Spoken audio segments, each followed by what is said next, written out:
Multiple Central Ohio school districts, including Columbus City Schools, know they have to find new superintendents. Some say what's in a contract is what attracts the best candidates.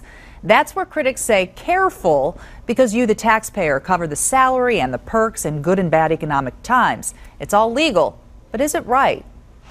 Running a school district is no easy thing. We have a great superintendent.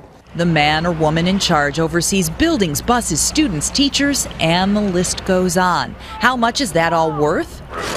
We took a look at 8 superintendent contracts. Base salaries ranged from $145,000 to $189,000. That's money before perks, and in most of the contracts, there are a few of those. Good, bad, ugly? How would you describe it? I would characterize it as definitely bad, maybe bordering on ugly. We found stipends to cover car and phone expenses as high as $950 a month. He puts a lot of miles on his vehicle. Still, the Olentangy Local School Board president says their super gets to keep what might go unspent. Does he give back the remainder? When you look at all the extras, it appears the most generous contract, though, belongs to Dublin's Dr. David Axner. He starts with a base pay near the very top of the pack. And he gets a $750 a month auto allowance, plus the board pays for a Dublin Rec Center family membership. Tack on about $10,000 a year for longevity pay and thousands in annuity contributions.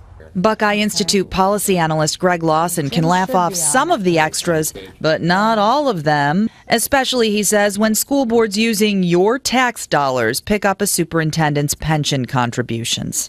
They're not having to put any skin into the game at all on that.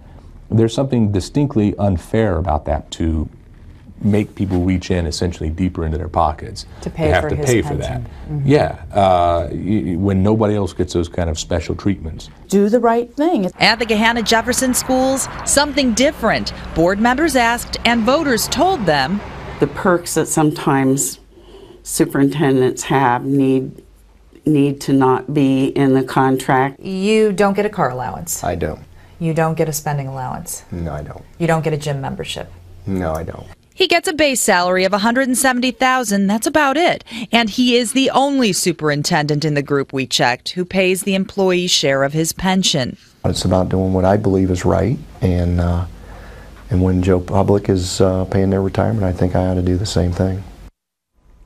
Yeah, it works out to a lot of money. With last year's financial challenges, the Westerville superintendent voluntarily gave back his pension pickup, his salary increase, and then some, for more than $17,000. Now, I spoke with the Dublin School Board president. He told me he didn't think Dr. Axner would have taken the job without the offer they made. He also said they got every dollar's worth. But as they conduct their news search, he said, quote, "There is a microscope on government entities. We, as a board, need to strike a balance."